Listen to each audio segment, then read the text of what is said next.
Belakangan ini, penerapan hukuman cambuk di Provinsi Daerah Istimewa Aceh mendapat sorotan dari dalam maupun luar negeri. Pada 2 Februari 2017 lalu misalnya, ada seorang perempuan yang berulang kali terjatuh karena tidak tahan menghadapi hukuman cambuk. Perempuan tersebut mengalami shock dan harus mendapat perawatan kesehatan. Selain itu, ada perempuan lain juga yang dihukum penjara 1,6 tahun karena hamil di luar nikah. Pada tahun 2016, tercatat ada 301 kasus pelanggaran terhadap Kanun Jinayat atau Peraturan Daerah Aceh dengan 339 orang terpidana telah dieksekusi hukuman cambuk di seluruh wilayah Aceh.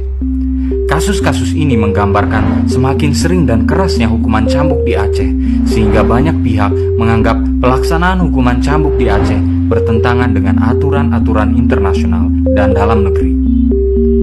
Amnesty International sebelumnya meminta agar hukuman cambuk di Aceh dihentikan. Banyak kecaman lain juga datang dari luar negeri. Komnas Perempuan juga mencatat adanya kebijakan diskriminatif terhadap kelompok masyarakat tertentu, baik atas dasar agama, keyakinan, maupun gender. Hukuman cambuk sendiri merupakan salah satu bagian dari Kanun Jinayat atau Peraturan Daerah Aceh dan merupakan bagian dari penerapan syariat Islam di Aceh. Lalu, bagaimana sebenarnya sejarah pelaksanaan Kanun Jinayat di Aceh?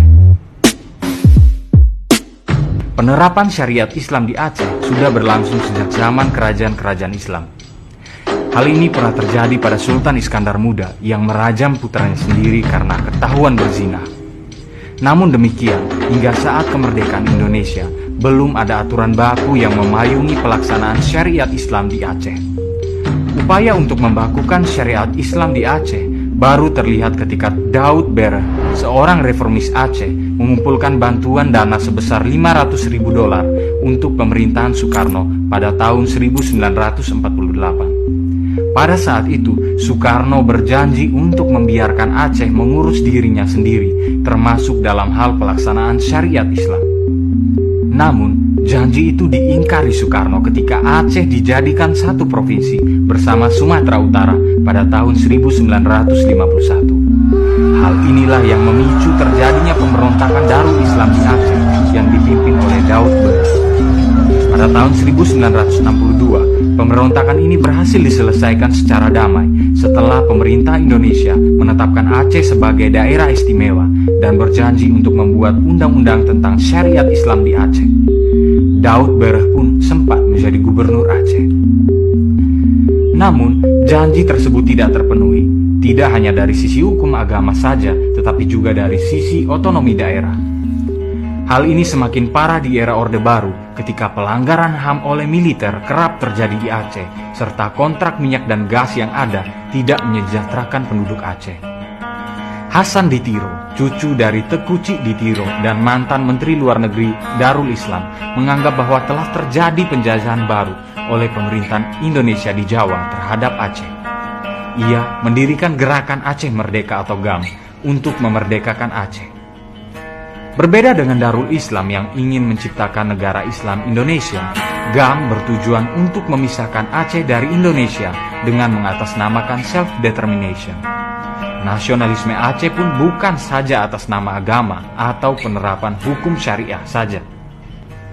William Neeson, seorang jurnalis yang membuat film dokumenter berjudul The Black Road.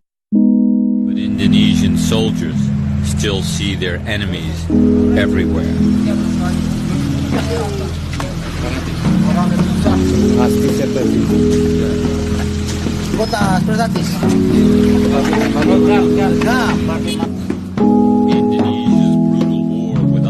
Awal lahirnya GAM juga sangat dipengaruhi oleh konflik kepentingan terkait penguasaan sumber gas alam di Lok Sumawe. Sementara saat Indonesia merdeka, Aceh seolah-olah dijajah oleh pemerintahan Indonesia dan dikeruk kekayaan alamnya. Selama lebih dari 2 dekade, GAM berjuang melalui aksi-aksi militer, keluar masuk hutan dan bergerilya memperjuangkan Aceh yang merdeka. Akibatnya, konflik peperangan yang berdarah-darah antara GAM dan tentara Indonesia makin sengit terjadi. Pada tahun 1999, pemerintah dan DPR mengeluarkan Undang-Undang Nomor 44 diikuti dengan Undang-Undang Nomor 18 Tahun 2001 yang keduanya berisi tentang ketentuan penyelenggaraan otonomi dan keistimewaan Aceh. Undang-undang ini menandai adanya ruang untuk menerapkan syariat Islam di Aceh. Walaupun sudah ada undang-undang tersebut, GAM masih terus saja bergerilya dan berupaya untuk membuat negara sendiri. Hal ini mendukung fakta bahwa GAM tidak sepenuhnya hanya berjuang untuk syariat Islam di Aceh. Bahkan, beberapa penulis seperti Rod McGibbon menyebut bahwa Undang-Undang Keistimewaan Aceh dan Syariat Islam yang disahkan oleh pemerintah Indonesia adalah bagian dari upaya untuk melemahkan GAM dan menarik simpati masyarakat Aceh pasca lepasnya Timor Timur dari Indonesia. Namun, tragedi tsunami yang terjadi di tahun 2004 mengubah peta konflik di Aceh. Tsunami memporak-porandakan Aceh dan menyebabkan sekitar 130.000 orang meninggal, serta menyebabkan 500.000 warga Aceh kehilangan tempat tinggal. Pasca tsunami, berbagai upaya perdamaian dilakukan oleh pemerintah Indonesia. Perjanjian Helsinki pada tahun 2005 menandai berakhirnya konflik antara GAM dengan pemerintah Indonesia yang diikuti dengan lahirnya Undang-Undang Nomor 11 tahun 2006 tentang pemerintahan Aceh. Walaupun telah ada undang-undang untuk keistimewaan Aceh sejak tahun 1999, pelaksanaan kanun jinayat mengalami perkembangan, misalnya dengan peresmian Mahkamah Syariah pada Maret 2003 hingga pelaksanaan hukum cambuk secara penuh mulai tahun 2015. Maka, mulailah kita menyaksikan berbagai aturan syariat diterapkan di Aceh, misalnya larangan berpakaian ketat bagi perempuan, larangan memboncengi perempuan yang bukan muhrim, dan berbagai aturan lainnya.